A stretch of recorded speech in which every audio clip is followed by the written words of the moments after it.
Okay, everybody, welcome back here. Sports Talk Nation, Michael Cohen here with you. The Jets get it done. They win 27-0 in their second preseason game. Let's talk about it. What are the key takes that we can get from the second week of preseason for the Jets?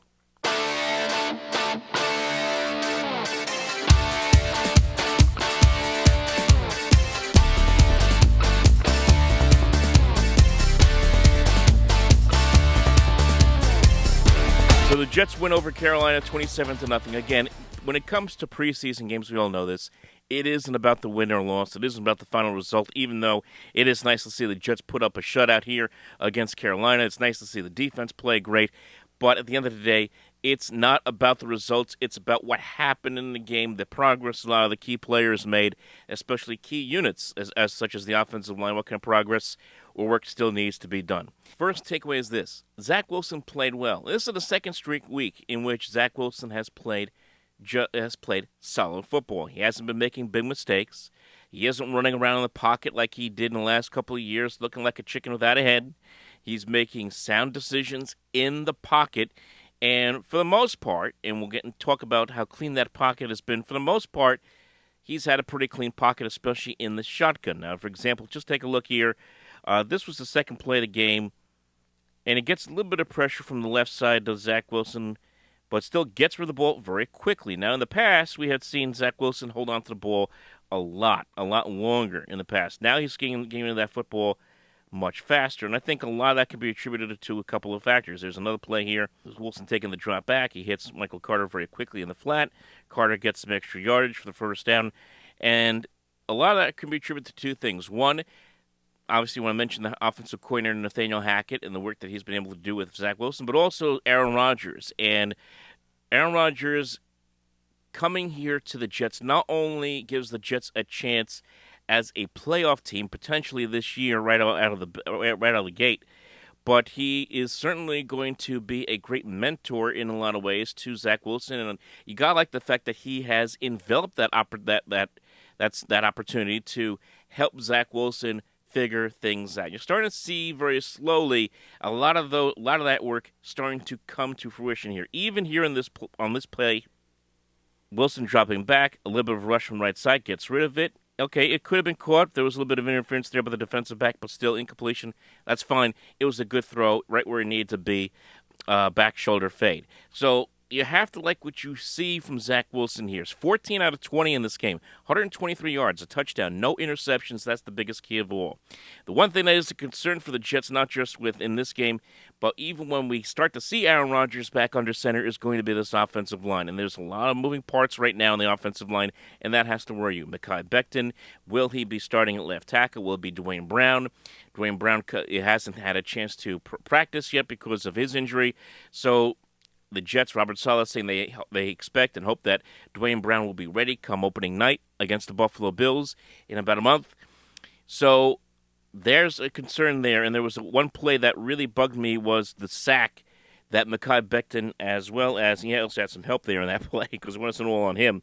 The two of them couldn't block the defensive end, and he goes ahead and sacks Zach Wilson for a huge loss. That's a concern. I mean, especially when you have Mekhi Becton right there. And I understand, look, the guy's coming off of injury, but these are the kind of plays you can't allow happen if you are Mekhi Becton, if you're trying to make a statement saying, hey, look, I want to still be the left tackle of this team. So there are concerns with this offensive line. The concerns the Jets have and Jet fans have of the offensive line, I think are going to carry right into the season. I think it's unavoidable at this point. Unless Dwayne Brown comes back here and just plays incredibly well here, practices incredibly well, and then basically looks like a mountain, unpenetrable mountain at the start of the season. Offensive line is going to be a concern, especially right out of the gate when the Jets are playing the Buffalo Bills team that does hit and hit hard, especially on the quarterback. We certainly saw a lot of that last year. So that's where if you have a concern for the Jets, if you're a Jet fan, that's the number one concern coming out of this game is the offensive line. Still kind of iffy. The running game was very solid for the Jets. And I know we've been on this discussion. A lot of Jet fans have been in discussion about Dalvin Cook. Will the Jets go out there and sign Dalvin Cook? Up to this point, doesn't look like it's going to happen. Will it happen? It may still happen. But at this point, let's not put all of the bets right now on possibly Delvin Cook coming here right now. The Jets have a pretty solid running back group with Michael Carter when he gets healthy, and back here Breece Hall, and as well as Israel Abanikanda. And Abanikanda looking great again for the second straight week. Had a huge run there. It almost led to a touchdown, turned into a touchdown. For the Jets, he had 56 yards running on 12 carries. He looked very good. So the Jets have a really, really sound running game. And, of course, the defense was outstanding. I mean, what can you say? The Jets gave up only 10 first downs on defense. The Panthers had only 199 yards of total offense, 52 yards rushing for the entire game. The Jets' defense was outstanding. They put tremendous pressure on the quarterback.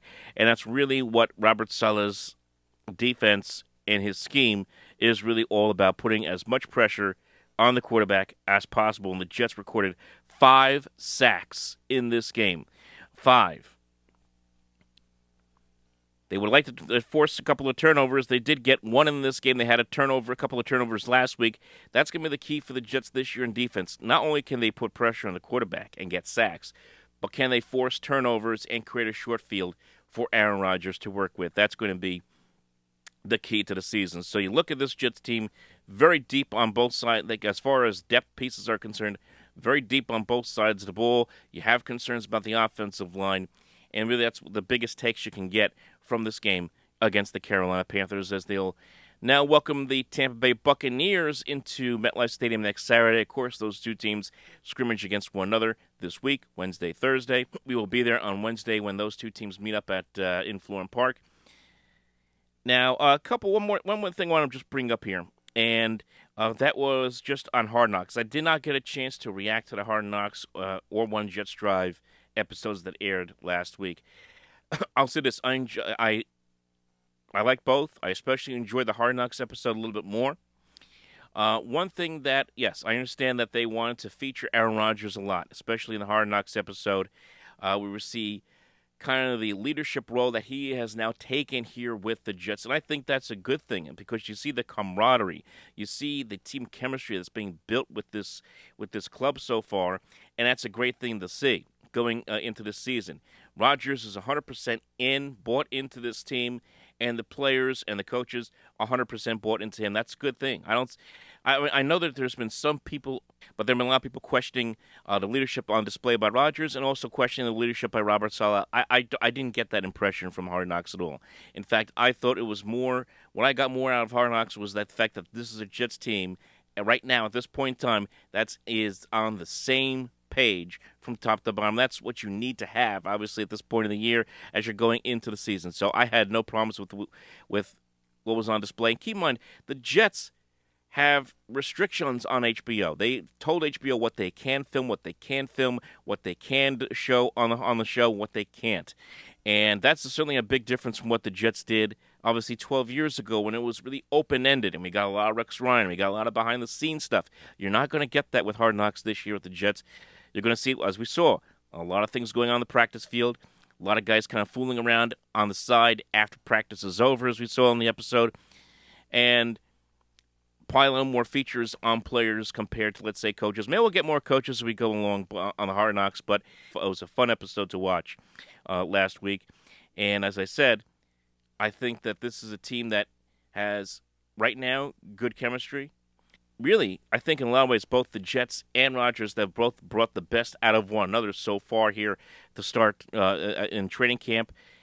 Minicamp, training camp, they have been united on a mission here, and they have not, so far, let a lot of the outside noise distract them. Of course, we'll see what happens when we get to the regular season. Once we get to that point, when we start playing real games, we'll see how things work out. But right now, you have to like where the Jets are building a team going into this 2023 NFL season. So leave your thoughts below, folks. Like and subscribe. We'll talk to you next time.